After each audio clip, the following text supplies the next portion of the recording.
Clear history. A disgraced former marketing executive plots revenge against his former boss, who made billions from the electric car company they started. Starring Larry David, John Hamm, Kate Hudson, and more. Directed by Greg Motola, who directs episodes of, for example, The Newsroom and various other things. Written by Larry David, Alec Berg, David Mandel, and Jeff Schaefer. Do you have a mini review for us, Bob? Oh, do I ever? Here's my mini review of Clear History. I gave it a 2 out of 5, and it sounded great. An ad-libbed comedy by Larry David with lots of famous actors having a great time, but it comes across as a bit of a mix of SNL and Curb Your Enthusiasm rejected material. It's rarely funny and worse, often boring. Wow, okay. Just Two out of five. throw it out there.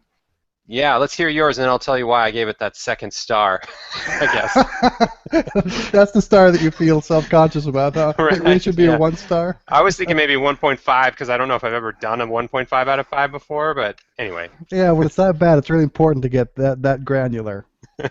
All right. Okay, here we go. Very Larry David-y, but it only kept my attention for the 30 minutes of a normal Curb episode. It was great to see a bunch of famous actors pop in and out, though. I bet if you're more a Larry David fan than I am, you'll probably like it. That said, 2 out of 5. Yes, we're on the same page. Oh, that's awesome. Hey, are you a fan of Larry David in general, Bob?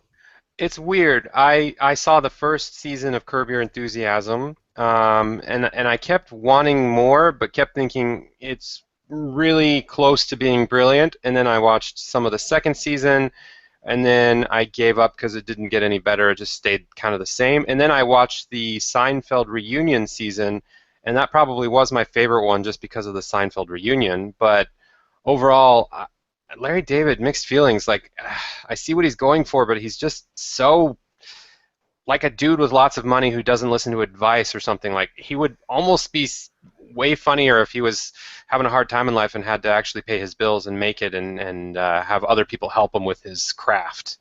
Yeah, it's very sort of entitled, the sort of shtick he has. And I feel like every joke is practically the same, or every episode is practically the same. Yeah, exactly. And if it doesn't catch you the first time, it's not likely to catch you every other time. Or yeah, I agree. But you were a big fan of Seinfeld, right?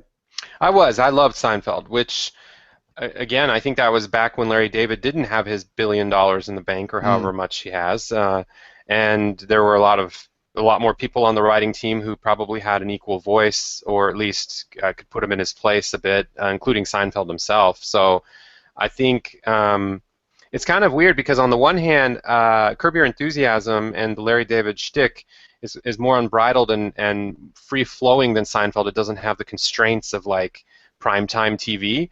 But in this particular formulistic case, I think the constraints do wonders to make Seinfeld shine and Curb Your Enthusiasm feel kind of like second fiddle.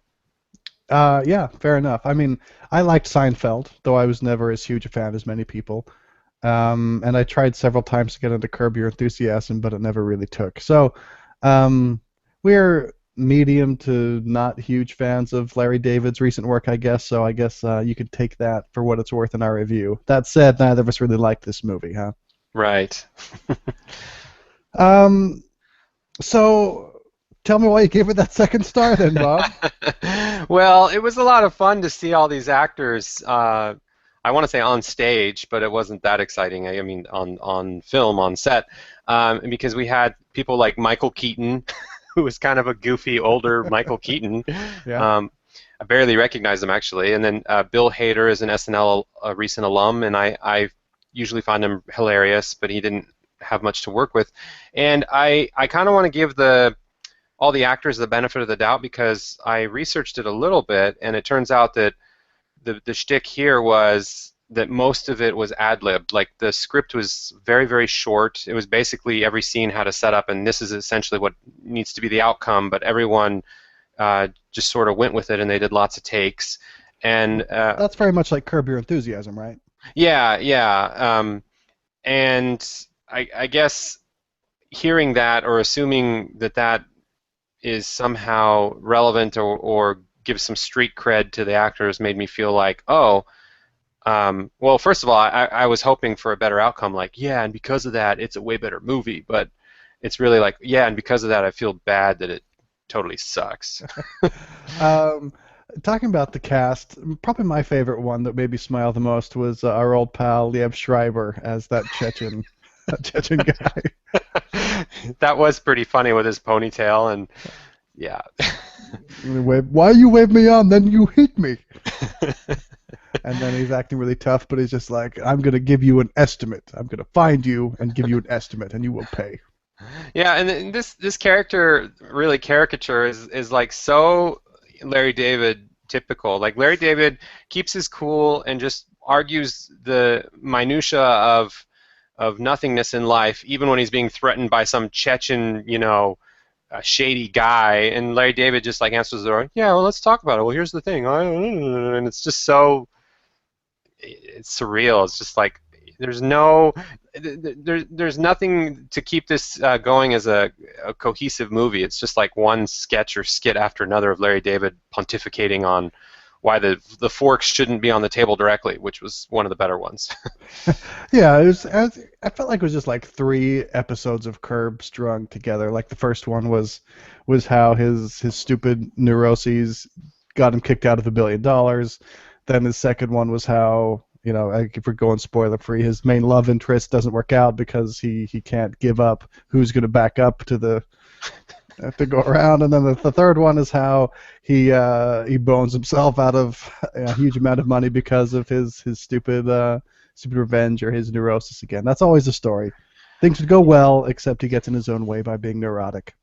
That's like Curb Your Enthusiasm to a T, and it's really not that interesting once you've seen it a handful of times. And then the rest is just filler, right? Like there's a lot of stupid gags where he tries to put together a swing set for kids, and then you see the kids on it later, and then it falls apart, and the kids get hurt in the background, and while he's talking to Kate Hudson's character, and I guess there's a part of me that could see that as maybe funny, but it didn't work for me. And there was a lot of that kind of slapstick, or another time where John Hamm is like having some inspirational speech sitting on a park bench, and he's like trying to locate Larry David's character. I wonder where he could be, and in the background you see him like skipping along the water as he can't water ski very well, la la la, and it's just like so slapsticky.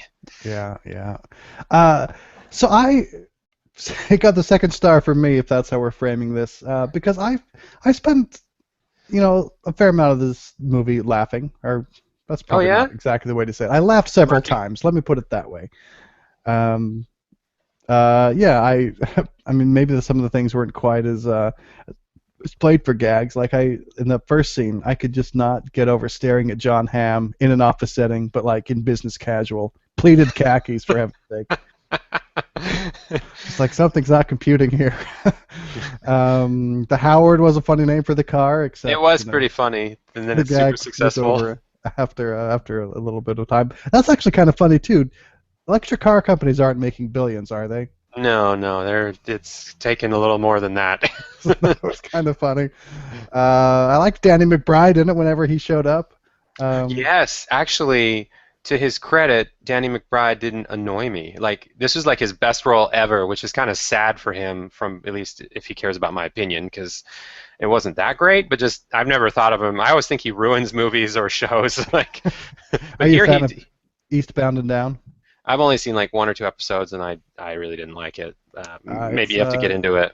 it's a weird one. I feel like it definitely is better the more you watch it. But even if you just dip your toe in a few at a time, it doesn't work. It's weird, but it can be Yeah. really funny sometimes. There's this gag about blowing Chicago, which Yeah. was funny Oh, like the first time, but then they just kept going to it over and over again. over and over, and it's like way overplayed. Yeah, yeah, and Eva Mendes is in the movie, and I like Eva Mendes, and she's kind of. I feel like a lot of these actors are almost playing themselves, just kind of a Larry David written version of themselves, but um, more of a caricature because she has like a more of a Mexican or Spanish accent. I don't know what to call it, a Latino accent, just to play up the role. So there's just a lot of things that are kind of like the first time you see it, you smirk and you're like, and then you see it like a bunch more and you're like bored the third time you see it. Yeah. pretty much. So, it's like watching, 3 episodes or one episode stretched out to 3 episodes length of a Larry David show. If that sounds great to you, it probably will be. If you're like us and more lukewarm in your Larry David fandom, it'll probably be about like that too. Yeah, and my dirty little secret, which isn't very secret, and I guess it's not that dirty, but I actually did watch this in 3 sittings. Like I couldn't get through it as one coherent, cohesive movie. So it was about 30 Yeah, minutes a shot. I hear that, and yeah, it's sort of fluffy. It was just 3 Curb episodes. I feel like we could maybe try to stretch this out longer, but I don't know if there's much point. No, I hear you. I think the people out there know everything they need to know on this movie. Go see it if you're a fan. If not, don't be disappointed when you're like us and you didn't think much of it. Sounds good.